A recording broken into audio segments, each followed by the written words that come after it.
¿Cómo les va? Buena jornada para todos. Bienvenidos. Hay alta participación electoral en el referendo ruso. Ese tema vamos a tocar de inmediato en este programa. Ese referendo, entre otros puntos, decide sobre la posibilidad que el presidente Vladimir Putin tenga derecho a presentarse a las elecciones presidenciales siguientes, a las del año 2024. Preguntamos si unidad y voto para sostener la democracia es la fórmula. Esta pregunta está colgada en el espacio Twitter, también tenemos presencia en Instagram. Nos vamos a mover un poquito más estos días en redes, así que los invitamos a que nos sigan. Vamos a empezar. Rusia culminará este miércoles la jornada electoral que inició el 25 de junio para celebrar el referéndum constitucional originalmente programado para el pasado 22 de abril. El plebiscito fue pospuesto debido a la pandemia de la COVID-19. Sin embargo, luego de varios meses de espera, los proyectos de enmienda a la Constitución son sometidos a un referéndum de conformidad con el artículo 2 de la Ley sobre enmiendas a la Constitución. La presidenta de la Comisión Central Electoral, Ela Pampilova, afirmó que la participación electoral se abrió el 25 de junio con el objetivo de evitar aglomeraciones y reducir el riesgo de contagios por la COVID-19. De aprobarse las enmiendas, el Consejo de Estado verá ampliadas sus atribuciones y permitirá al presidente volver a postularse para otros 2 periodos presidenciales de 6 años. Vladimir Putin podría presentarse a las elecciones presidenciales de 2024 y, en caso de ganar esos comicios, permanecer en el poder ejecutivo hasta 2036. La oposición rusa considera la consulta de un golpe de Estado constitucional para legitimar la continuidad de Putin en el gobierno. Alrededor de 100 millones de personas están convocadas para votar. Según la Comisión Central, cerca de la mitad del electorado ya sufragó. Hoy en Agenda Abierta daremos cabida al referéndum constitucional que definirá la voluntad del pueblo ruso para otorgarle al presidente Vladimir Putin el poder de postularse a una nueva reelección del cargo.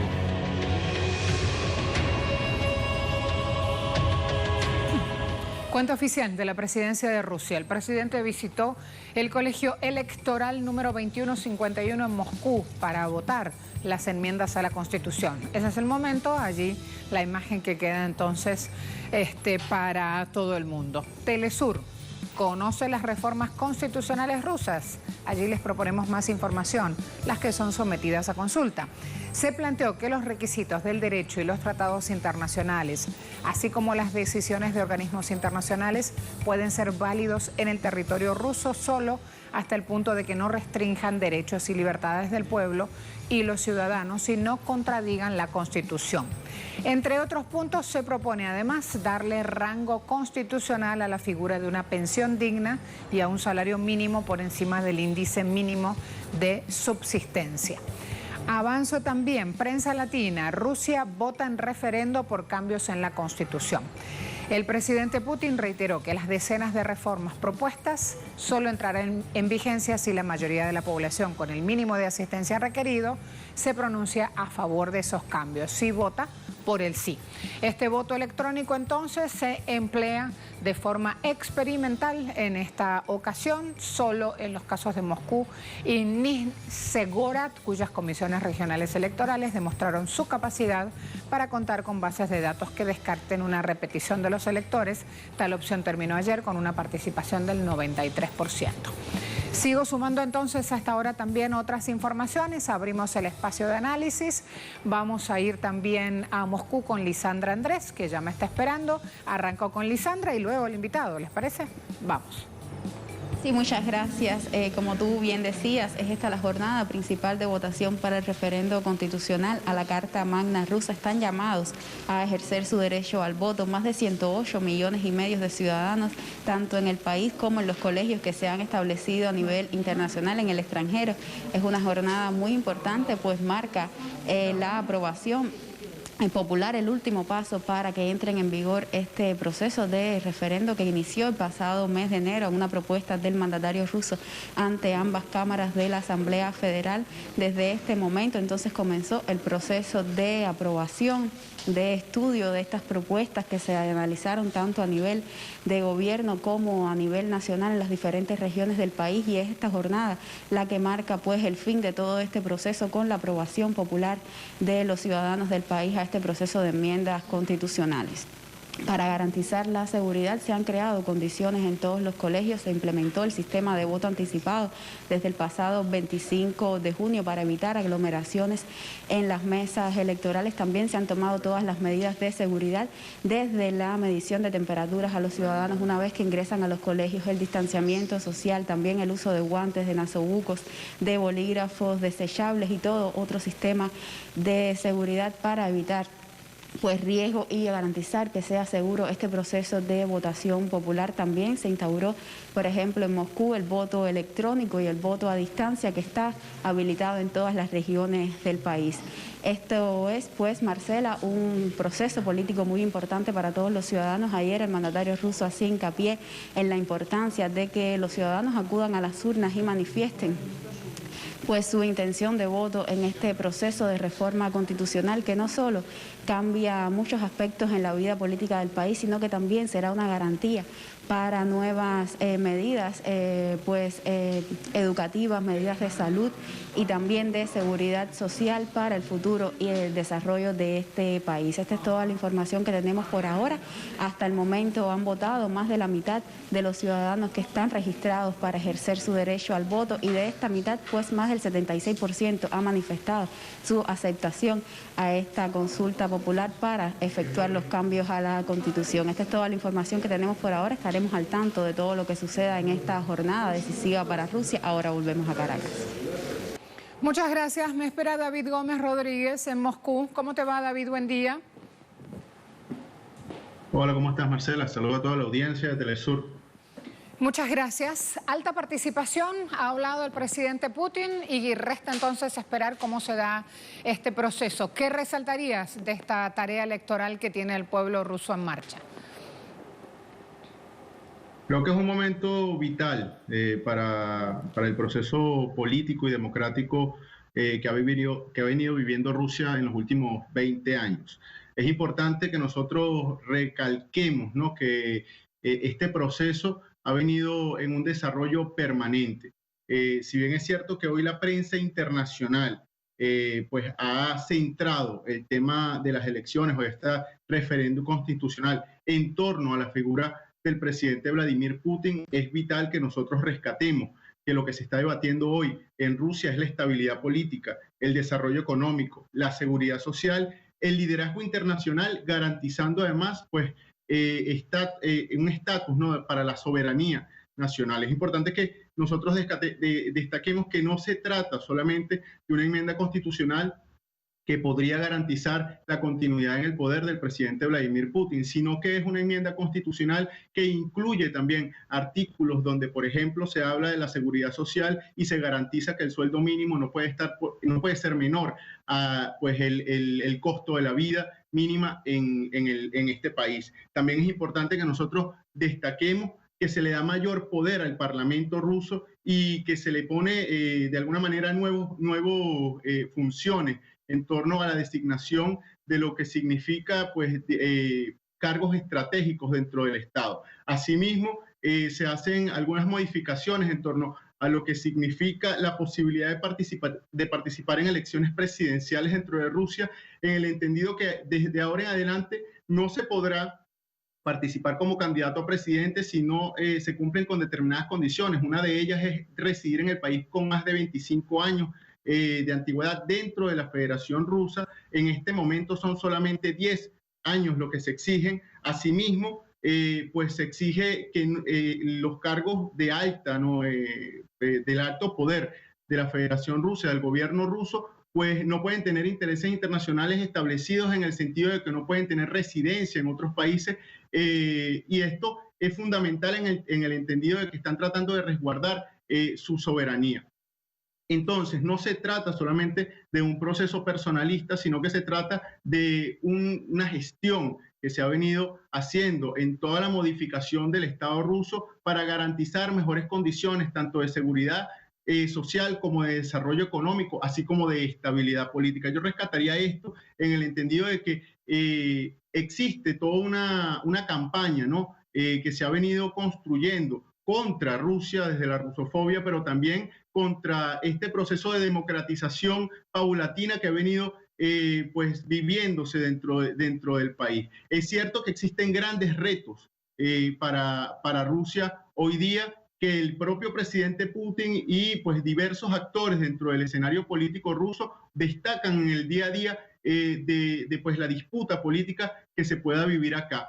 Incluso podríamos rescatar que existe actualmente en torno a este proceso electoral pues un gran debate entre diversos partidos políticos. El propio Partido Comunista de Rusia ha planteado su posición firme en contra de algunas de las propuestas que se han dado dentro de este proceso de transformación o de modificación de la Constitución. Partidos como Yablaka han llamado incluso directamente al boicot y a no asistir a las urnas electorales. Sin embargo, hemos visto que a pesar de que el presidente Putin ha venido disminuyendo su aceptación o su popularidad en los últimos meses, quizá por toda la situación que se ha vivido también con el coronavirus, debemos recordar que Rusia es el tercer país más afectado por infecciones del COVID-19, pues ha participado de manera masiva la población. Se han guardado las diferentes medidas, ¿no?, de seguridad en torno a garantizar la seguridad médica, ¿no?, en torno a la pandemia, y se crearon incluso mecanismos novedosos para la participación electoral, como fue la participación en línea. Estas elecciones se sucedieron en el transcurso de estas semanas. Hoy es el último día de participación y donde ya a la 1 de la tarde acá de Rusia, de Moscú, ya se contaba con el 59.34% de la participación de los ciudadanos y ciudadanas, pues, que están habilitados para participar en el registro, en esta pues, contienda electoral, en este referéndum. Es importante también destacar que el 93.2% de las personas que se registraron para votar de manera electrónica, pues participaron efectivamente. Esto representa aproximadamente 1.3 millones de personas que participaron pues de manera electrónica en este proceso electoral. Decías, y con eso me quedé, se vienen grandes retos para Rusia. Allí justamente te pido una ampliación, por favor, David. Sí, el propio presidente Putin ha hablado en varias ocasiones de la necesidad pues, de hacer que el Estado ruso se modernice. Parte de las transformaciones que se plantean dentro de la Constitución apuntan hacia ese objetivo. La visión de poder hacer que el Parlamento tenga mayor poder a la hora de determinar cuáles son las funciones y determinar también quiénes asumen estas funciones dentro del alto gobierno ruso, pues da un aire pues de mayor legitimidad y da mayor pues capacidad democrática al propio Estado. Asimismo, nosotros pues debemos rescatar también en las palabras de diferentes actores políticos de la federación, pues la necesidad de avanzar en torno a la disminución de la burocracia y al mismo tiempo de la corrupción dentro del país. Es una crítica e incluso se ha convertido en una autocrítica dentro del propio gobierno de Vladimir Putin, y esto constituye pues una vía también para entender que Rusia además tiene pues diversos retos en el marco de lo que significa la vida social y la vida económica del país. Si bien es cierto que desde los años 90 ha venido pues resurgiendo Rusia en torno a un liderazgo a nivel internacional y que constituye además, o esto se inscribe además en el marco de un resurgimiento desde el punto de vista económico, es cierto que aún pues existe falencias, ¿no?, dificultades en lo que significa la vida de los ciudadanos y las ciudadanas, y hace falta pues ampliar los derechos económicos y encontrar vías que garanticen pues una vida digna y plena a toda la población rusa. Es una de las demandas y de los clamores populares que más se pueden encontrar en el día a día en la calle. Sin embargo, pues existe una estabilidad, existe una posibilidad en el entendido de que pues, los ciudadanos rusos han confiado en todos estos años en el liderazgo de Vladimir Putin, y pues ahora con esta votación se determinará si el presidente Putin pues podría ser también nuevamente candidato a las elecciones en el 2024. Esto definitivamente pues define el futuro en mediano plazo de Rusia, pero debemos, y vuelvo y recalco, ¿no? Recordar que nosotros estamos hablando en este momento de lo que constituye el futuro de Rusia, no solamente en los próximos 10 años, ¿no? Sino que es en lo que constituye el futuro de Rusia en el mediano plazo, en 50 años adelante, en el entendido de que estamos hablando de la modificación de la Carta Magna de la Federación, y esto va a determinar de manera significativa la dinámica política, social, económica e incluso cultural, porque se tocan tópicos del tema familiar, del tema religioso dentro de estas modificaciones, dentro de lo que significa pues la vida de los rusos y de las rusas en la Federación. Quiero preguntarte también, ya cerrando el análisis, en el plano internacional, lo que implica justamente Rusia como elemento básico en este tablero geoeconómico global, mundial. Sí, hay un artículo incluso que habla directamente sobre esto y que plantea una posición contundente por parte del Estado ruso, del Estado ruso, que es que, bueno, va a tener preponderancia, ¿no?, la Carta Magna y las leyes rusas por encima de lo que significa pues el reglamento internacional. Es decir, primero va a estar supeditada toda la dinámica, ¿no?, política, social, económica, cultural del país bajo los parámetros que se determinen a nivel nacional. Esto es importante porque constituye una posición y pues una defensa de la soberanía frente pues a todo un sistema global que se encuentra en este momento en transformación, pero además en crisis, y que ha apuntado a través de la hegemonía de diferentes factores vinculados al imperialismo norteamericano, pues en atacar de manera permanente al proceso político ruso y a Rusia como Estado. En este sentido, pues Rusia ha venido en estos últimos 20 años reposicionándose como un liderazgo pues, frente al escenario internacional, y ha incidido de manera significativa en diferentes escenarios internacionales como es la guerra en Siria, como lo que significa la defensa de la soberanía de los pueblos y la autodeterminación de los pueblos en casos como los que vemos en Venezuela, donde ha planteado su posición contundente en torno a la defensa del derecho internacional, y así en diversos casos en donde ha sido determinante el voto y la presencia de Rusia, por ejemplo, en espacios como el Consejo de Seguridad de la ONU o en escenarios económicos como el OPEC+, y en otros proyectos que se han venido desarrollando conjuntamente, por ejemplo, con Alemania o conjuntamente, por ejemplo, con China, y que determinan una nueva pues, dinámica en lo que significa las relaciones económicas y políticas en el mundo. Hoy estamos viendo al imperialismo norteamericano en una franca crisis, tanto política como económica e incluso social, y vemos, por lo contrario, pues una mayor estabilidad desde el punto de vista político dentro de la Federación Rusa, y esto también hemos visto cómo ha influido también en las posiciones de diferentes países. Hoy vemos una posición mucho menos agresiva desde los países europeos contra Rusia, si lo contrastamos con posiciones de hace 3, 4, 5 años, y vemos incluso acercamientos por parte de países como Francia, parte de países como Alemania, que antes tenían una confrontación mucho más abierta y fuerte en el campo político con este país, este gigante, ¿no?, euroasiático. Creo que hay perspectivas de desarrollo, creo que hay perspectivas positivas para Rusia, y pues los rusos en su debate interno, en el debate nacional, pues cada vez tienen mayores posibilidades de debate, de contrastar en el escenario democrático, y bueno, rescatando siempre que es un proceso en desarrollo, que es un proceso dinámico y que se necesita aún avanzar muchísimo más, recuperando incluso fortalezas que desde la época de la Unión Soviética se tenían, y que hoy el pueblo ruso también pues añora de alguna manera algunas políticas. Hoy día el presidente Putin, el Estado ruso, para ser incluso más preciso, tiene este reto fundamental de cumplir con las expectativas de la ciudadanía en términos económicos y en términos sociales, y garantizar que el Estado pues se acerque muchísimo más al estado de bienestar, pero también a un estado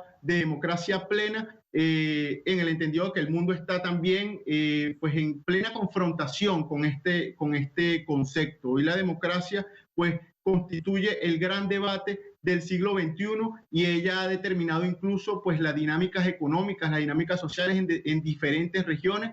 América Latina, Norteamérica, hoy Europa, pues tienen un gran debate en torno a este tema. Rusia no se escapa de ello, y pues ya definiremos en los próximos escenarios cuáles van a ser pues los parámetros y cuáles van a ser las líneas programáticas en las que los diferentes estados pues determinen determinados consensos que permitan avanzar en todos los planos en la humanidad, pues garantizando la paz, garantizando el desarrollo mutuo de los países.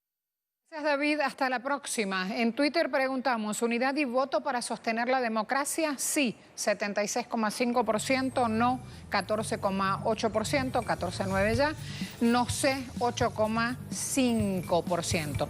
Allí sigue colgada la pregunta para que pueda sumarse y participar. Quiero venirme a Latinoamérica mostrándoles una imagen y una información que suma también en Twitter Nacho Lemus, nuestro compañero de trabajo corresponsal en Brasil. Sube a 6 el número de muertos por el ciclón que tuvo lugar el martes al sur de Brasil.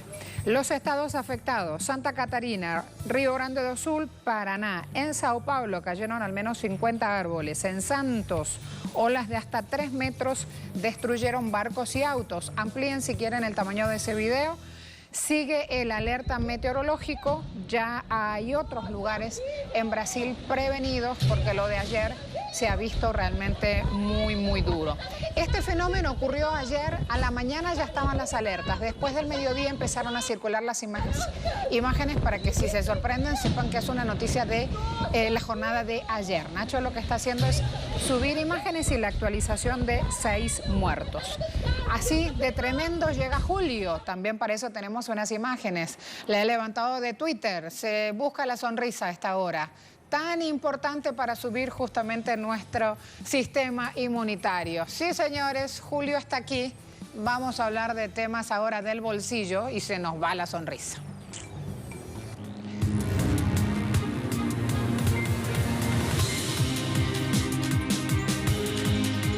En medio de esta pandemia, la Comisión Federal de Comunicaciones de Estados Unidos dijo: Huawei y ZTE son amenazas a la seguridad nacional para las redes de comunicaciones de Estados Unidos.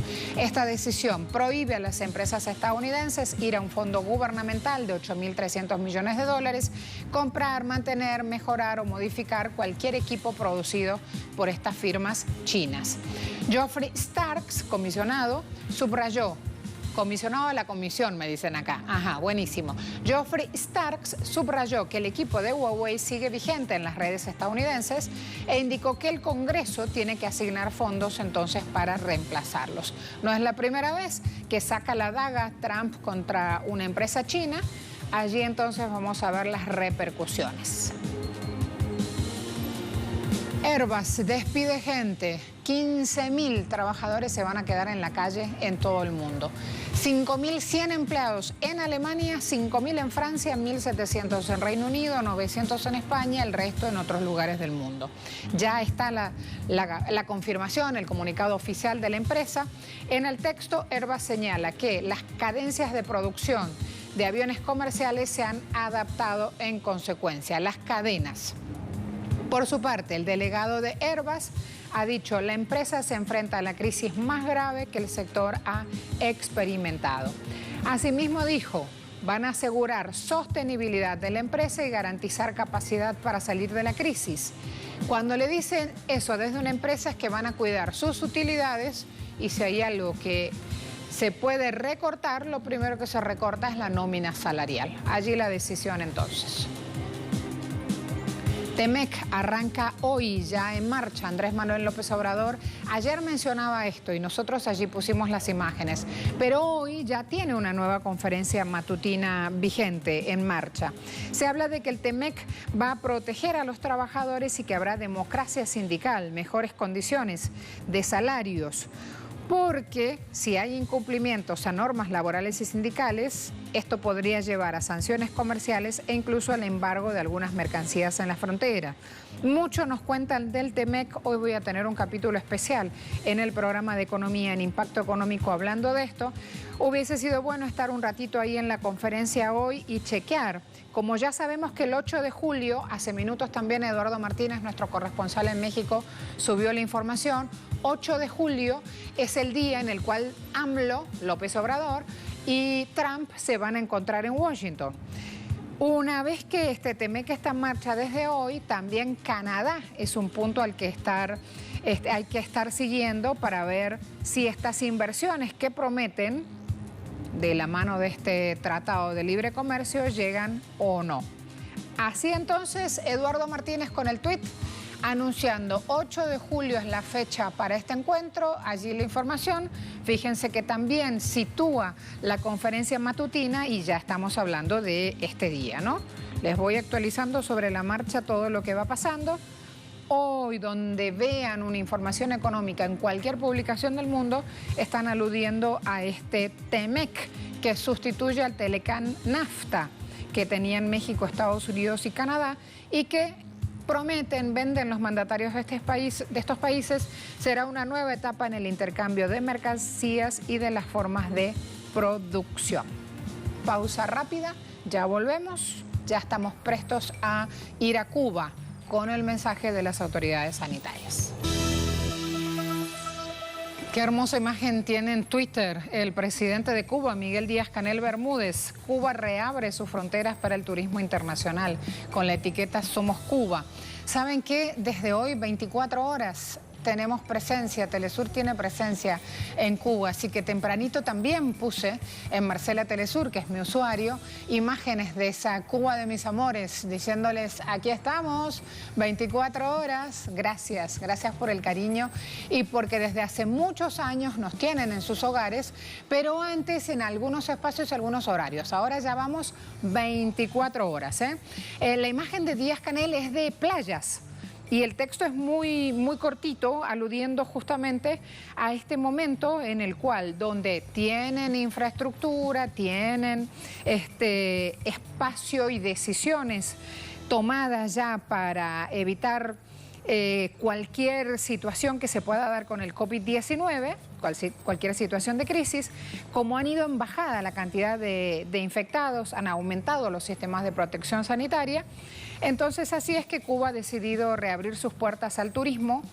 La única provincia de los 15 y el municipio especial Isla de la Juventud se mantienen sin pasar a la fase 1 de descongelamiento. Así que vamos a ver hoy cómo están a esta hora autoridades sanitarias cubanas. Personas que siguen la información en diferentes lugares de Cuba y también se recepciona en otros países. En el día de hoy, bueno, la buena noticia de que no tuvimos fallecidos. De todas formas, en nuestros hospitales se mantienen ingresados 146 pacientes, 11 en vigilancia, 93 sospechosos y confirmados, o sea, casos activos, 42. En la atención primaria de salud se vigilan por nuestros profesionales, especialistas, 105 personas.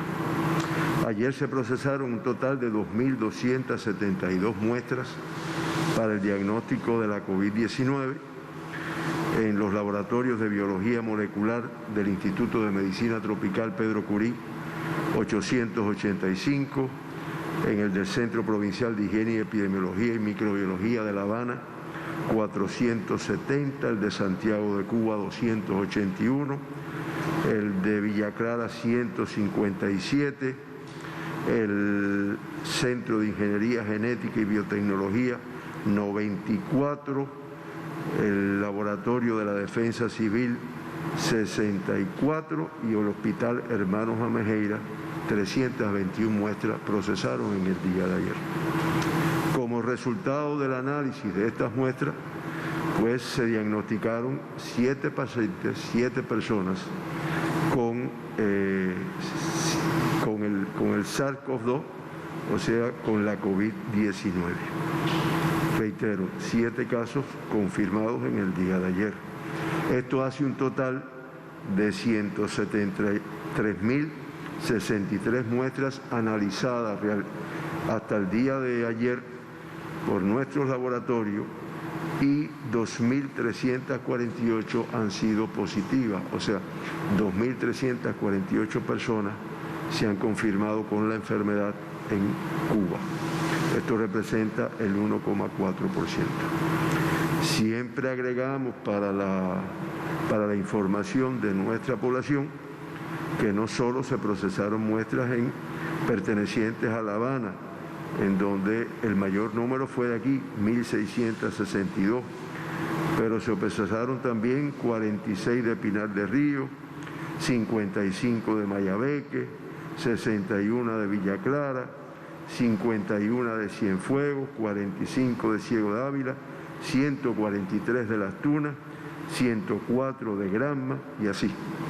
Todas las provincias procesaron muestras, con lo cual demuestra que se mantiene una vigilancia que en los próximos días se debe de incrementar mediante estudios que se incrementarán en grupos poblacionales, en poblaciones estratificadas de riesgo, en centros de trabajo con una complejidad que sea necesario hacer una vigilancia, teniendo en cuenta sobre todo el alto porciento de personas asintomáticas que tienen el virus y que además transmiten la enfermedad, lo cual representa un riesgo muy grande para la persistencia de la COVID-19. Los 7 casos diagnosticados en el día de ayer, todos son cubanos, 6 son contactos de casos confirmados y de esta forma ya se acumulan 2.038 personas de todas las diagnosticadas, o sea, el 88,4% de los casos diagnosticados en Cuba han sido contacto de un caso confirmado previamente. Grupo de riesgo, que es lo que hace que inmediatamente que se confirme un caso, todos los contactos que ha tenido en los últimos 14 días se ingresan y se estudian hasta ver si tiene o no tiene la enfermedad. De los 7 casos que se diagnosticaron ayer, uno tiene como fuente de infección el extranjero, el exterior de nuestro país, y ya con este caso se acumulan 163 personas de las confirmadas en Cuba, el 7,1%, que han tenido como fuente de infección una relación en el exterior de Cuba. O sea, han venido incubando la enfermedad. No se precisa la fuente de infección en 100 casos acumulados, ninguno del día de hoy, que representan el 4,6%. Y que, como yo siempre explico, se trata de buscar en los contactos que pueden haberlo infectado o que él pueda haber infectado como consecuencia de su enfermedad. 3 son masculinos y ya se acumulan 1.182, o sea, el 50,3%, y predominó el sexo femenino con 4 de los casos confirmados, que representan ya 1.166 casos confirmados del sexo femenino, que es el 49,7%. Los 7 casos son asintomáticos y se acumulan 1.272 casos asintomáticos desde que comenzó la epidemia, o sea, el 54,2% de los casos confirmados desde que comenzamos a confirmar casos el 11 de marzo, que fueron los primeros, pues el 54,2% han sido asintomáticos en el momento de su diagnóstico. De los últimos 15 días, de los 72 casos que se han confirmado en los últimos 15 días, 55, o sea, el 76,4%, pues no tenían síntomas en el momento del diagnóstico. Yo me detengo en estos datos numéricos solo para resaltar el riesgo que se corre por el alto número de casos asintomáticos que pueden tener el virus y, lo que es peor, que transmiten el virus. Por lo tanto, se justifican todas las medidas de protección, todas las medidas de aislamiento, de uso de nasobuco, de lavado de las manos, de aislamiento social que están planteadas y que seguimos ratificando en todos los momentos. De los 7 casos, 5 pertenecen a la provincia de La Habana, al área de salud del Cotorro. 1 pertenece a Mayabeque, al área de salud de San José de las Lojas. La población conoce que en ambas provincias, en ambos municipios, se viene trabajando en un foco que se ha dado en estas dos provincias y que todo tiene relación con una transmisión que se produjo ahí por algunas irregularidades, algunas violaciones que se cometieron. En el caso que es importado, le llamamos importado, se llama así en epidemiología, cuando llega al país pero llega ya infectado, no se infectó en Cuba, es importado del exterior, llegó ya con síntomas o por lo menos con riesgo de la enfermedad, es de la provincia de Las Tunas, o sea, una persona que vive en Las Tunas, aunque este caso, en el municipio de Puerto Padre, aunque este caso no se le incluye en la incidencia del número de casos confirmados de esta provincia, porque realmente la transmisión no se produjo en ella, ni afecta en esta provincia la condición de que lleva más de 15 días sin confirmar casos, porque realmente no es consecuencia de transmisión en ese territorio. De esta forma, pues, la provincia de La Habana es la que tiene mayor tasa de incidencia de casos confirmados en los últimos 15 días, aunque disminuye con respecto al día de ayer, a 3,09 por 100.000 habitantes. Le sigue en segundo lugar Mayabeque, con una tasa de 1,56 por 100.000 habitantes, que se incrementa en relación con el día de ayer.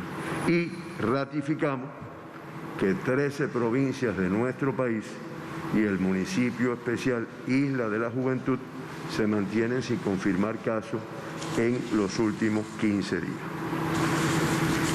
Por grupos de edades, ayer 5 de los 7 casos eran menores de 20 años. Estamos hablando de 4 niñas y niños, 2 del sexo masculino, 2 del sexo femenino, del municipio del Cotorro, contactos todos de casos positivos, y una niña del municipio San José de las Lajas, en Mayabeque, que también es contacto de un caso positivo ya diagnosticado.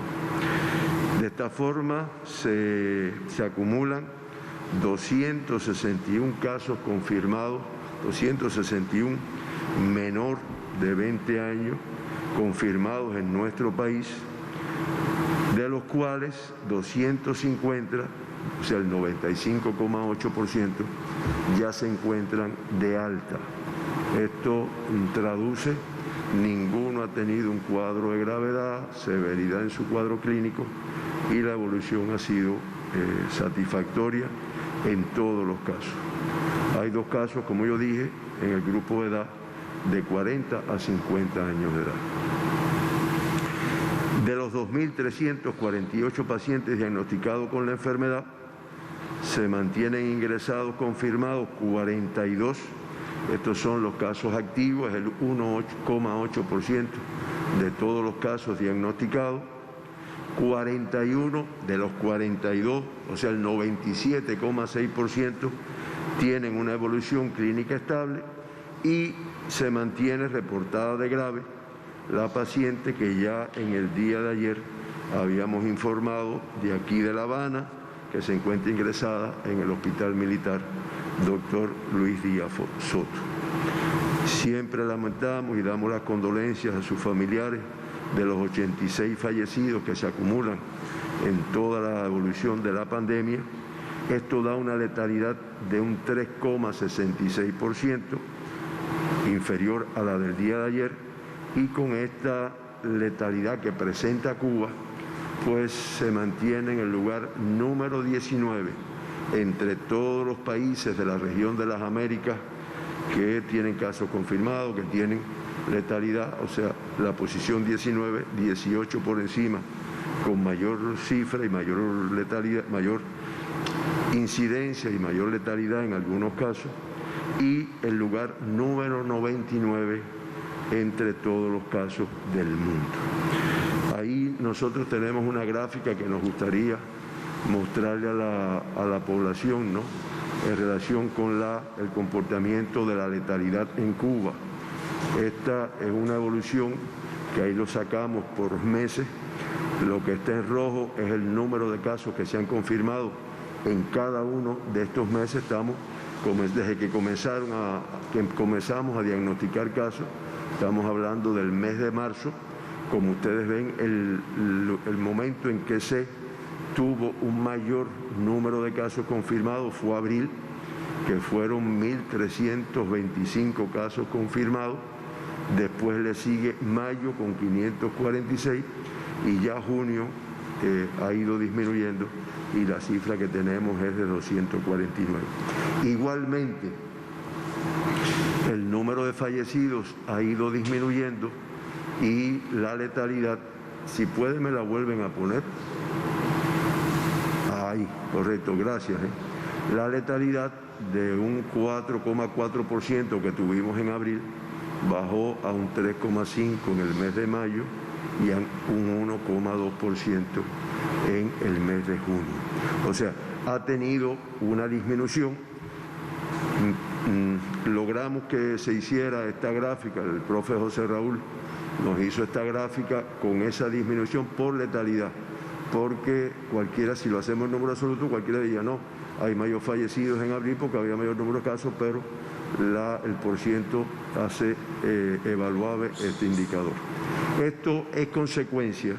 Hay personas que, si quiere ya retiren la gráfica, hay personas que me han dicho, no, es que el virus está cambiando, es que es menos virulento, es menos agresivo. No consideramos, no tenemos evidencia de que esta sea la causa, ¿no? Creo que el diagnóstico temprano, fíjense el alto número de personas que diagnosticamos, aún asintomáticas, eso quiere decir que aún lo estamos diagnosticando bastante temprano.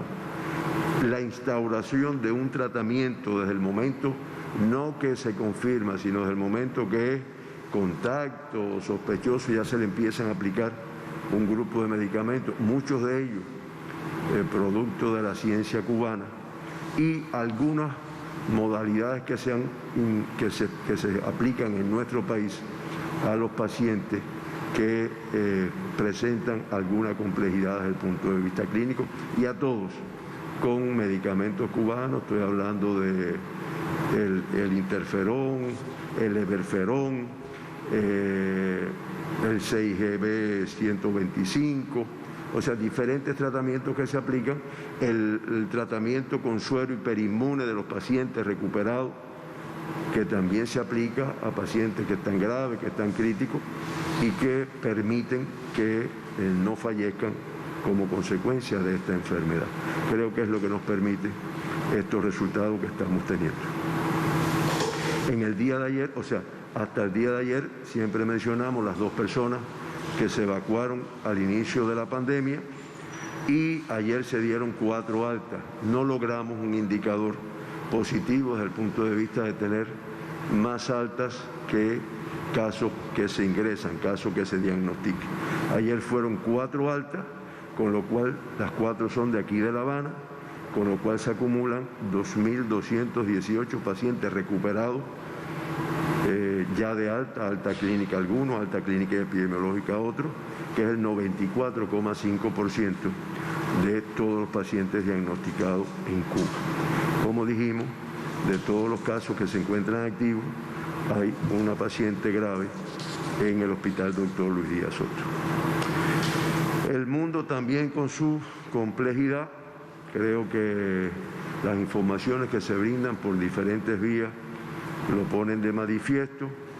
En los 185 países que han diagnosticado casos de COVID-19, ya la cifra es de 10.273.000 un caso confirmado.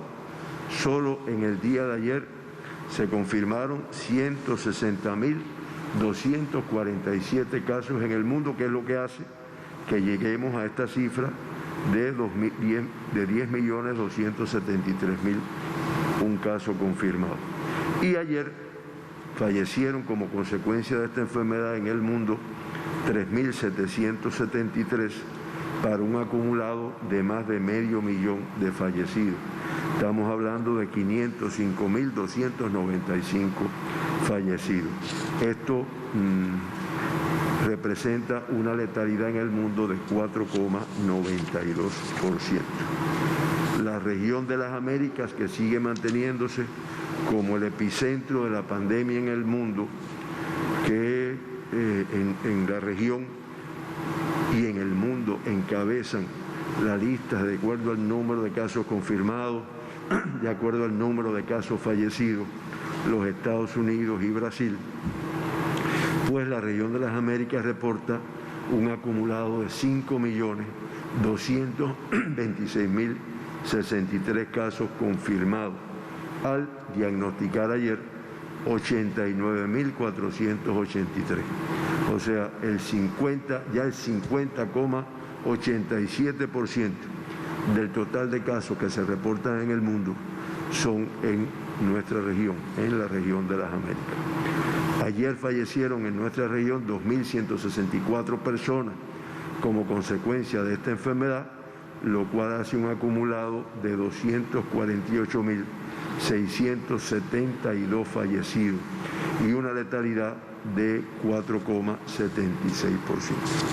Esta es nuestra información de la situación nacional, de la situación internacional, y bueno, ahora escuchamos las posibles interrogantes, preguntas que pueda tener.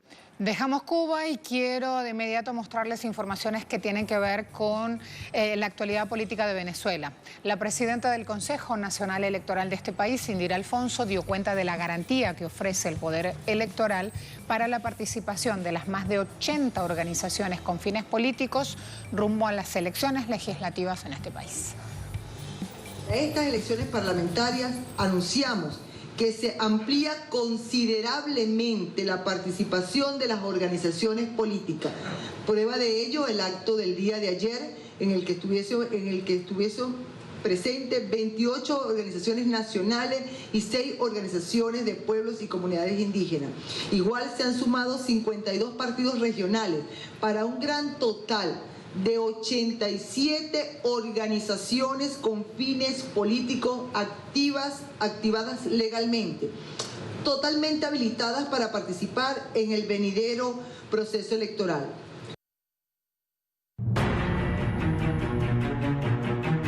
Este miércoles, Israel podría dar inicio al plan de anexión de Cisjordania, medida apoyada por el gobierno de Estados Unidos. La iniciativa ha causado descontento y manifestaciones sociales por parte de los palestinos, que condenan y califican como ilegal y unilateral la medida israelí bajo el tutelaje del presidente Donald Trump. Organizaciones sociales de Palestina han denunciado la inacción de la comunidad internacional ante los asentamientos ilegales de tropas militares israelíes, así como ante el plan de Medio Oriente denominado como el Acuerdo del Siglo, propuesta promovida por Washington, que los palestinos han repudiado ante el uso de la fuerza desplegada por el ejército israelí para usurpar el territorio y consumar el plan de anexión con el que pretende despojarles los recursos naturales de su territorio. Esta mañana en Agenda Abierta daremos cobertura al posible inicio del plan de anexión israelí sobre los territorios de Palestina, pretensiones rechazadas por las autoridades y sociedad palestina.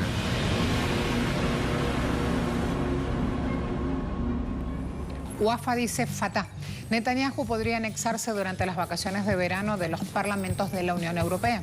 En una declaración emitida por Fatah hoy, el movimiento advirtió que el primer ministro Netanyahu, primer ministro de Israel, podría estar esperando hasta que los parlamentos europeos entren en vacaciones para esta reacción internacional, buscando bajarla justamente, que sea más leve lo que se produzca en el mundo como reacción ante una posible anexión.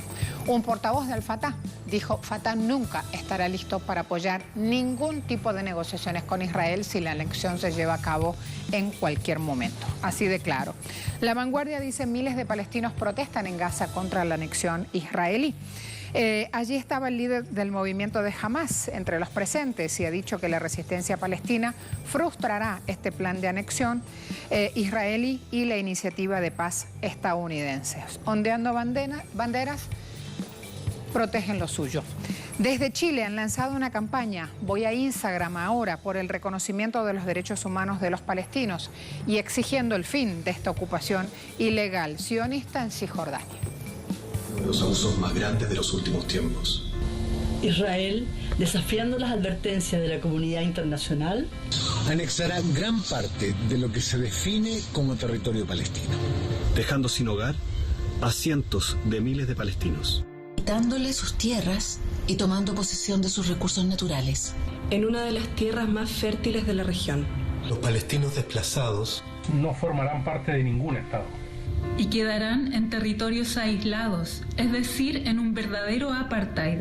Son más de 6 millones de personas viviendo en Palestina, que han sufrido los constantes hostigamientos de Israel, con una comunidad internacional que hace oídos sordos a las injusticias y violación a los derechos humanos cometidas por esta potencia ocupante. Hoy el plan de anexión israelí no solo afecta a los habitantes de Palestina, sino también a un gran número de chilenos que por generaciones han sido propietarios y propietarias de las tierras de territorio palestino. Necesitamos de tu ayuda para que este mensaje llegue a la mayor cantidad de gente posible. Exijo que se acaben ahora la violación a los derechos humanos de los palestinos y queremos justicia. Más de 70 años de sufrimiento palestino han sido suficientes. Basta de abusos. Yo me opongo a la anexión de Palestina. Yo me opongo a la anexión de Palestina. Yo me opongo a la anexión de Palestina. Yo me opongo a la anexión de Palestina. Yo me opongo a la anexión de Palestina. Yo me opongo a la anexión de Palestina. Yo me opongo a la anexión de Palestina. Yo me opongo a la anexión de Palestina. Yo me opongo a la anexión de Palestina. Otra mano hacia arriba. Hay que ser humano. No se trata solo de este tiempo, hay que ser humano siempre. Me voy a Damasco. Hisham Wanous. Hisham, me queda poco tiempo, pero es trascendental lo que puedas aportar sobre el tema a esta hora. Sí, buenos días, Marcela. Saludos amables televidentes. Efectivamente, ante la ira de los palestinos y el rechazo a nivel mundial, regional, el primer ministro israelí Benjamin Netanyahu decidió suspender temporalmente sus planes de anexar a territorios palestinos en Cisjordania, en el Valle del Jordán y el norte del Mar Muerto. Esta suspensión también se debe también a las diferencias entre o dentro del gabinete israelí entre Benjamin Netanyahu y asimismo Benny Gantz, y también debido a que los asesores de seguridad norteamericanos del presidente de Estados Unidos, Donald Trump, hasta el momento no dieron una decisión definitiva con respecto a apoyar o no los planes de anexión del primer ministro israelí Benjamin Netanyahu a aplicar el día de hoy, que fueron suspendidas. Mientras tanto, continúan las manifestaciones de ira y repudio en un día de ira que calificaron los palestinos contra la anexión en Gaza, Cisjordania y el interior de Palestina ocupada, levantando pancartas y izando consignas contra la anexión y contra el llamado acuerdo del siglo, que calificaron como la bofetada del siglo y la anexión como robo del siglo. Y asimismo llamaron a la unidad nacional frente a estos planes y a la resistencia y a la lucha armada, y posiblemente podría ello provocar una tercera intifada palestina. Y también llamaron al mundo árabe, a los países árabes, a detener la normalización de relaciones con el ocupante israelí y a sumarse a los esfuerzos de los palestinos contra este ocupante. Hay que destacar también que se lanzó en Palestina el día de hoy un día informativo mundial donde todos los medios de comunicación palestinos se unieron en una difusión generalizada de 24 horas con programas contra la anexión, y asimismo una campaña en redes sociales que tendrá su cumbre con la etiqueta no a la anexión a la hora de 8 de la noche, hora local de Palestina ocupada. Hay que destacar que el plan de anexión israelí hasta el momento que no avanza constituye una enmienda al plan propuesto por parte de Estados Unidos en el marco del Acuerdo del Siglo de anexar colonias a cambio de otorgarle terrenos a palestinos en otras partes de Palestina ocupada. Esta enmienda es anexar más colonias palestinas en Cisjordania, que llegan a alrededor de 20 puntos colonialistas y que forman un cinturón colonialista en Cisjordania, y le otorgan a los palestinos a cambio terrenos en el desierto de Cisjordania, cuestión que ha sido rechazada rotundamente por parte de los palestinos y los árabes y todo el bloque de la resistencia, y asimismo de algunos países europeos, incluido el día de hoy Boris Johnson, el primer ministro de Britania, que instó a no cumplir estos planes porque afirmó que afectan los esfuerzos de Israel de normalizar las relaciones con los países árabes, y no porque teme por el derecho de los palestinos de restablecer o recuperar sus derechos en establecer un Estado independiente con su capital en Jerusalén y el retorno de los refugiados. Adelante, Marcelo. Muchas gracias. Gracias a todos. Será hasta mañana.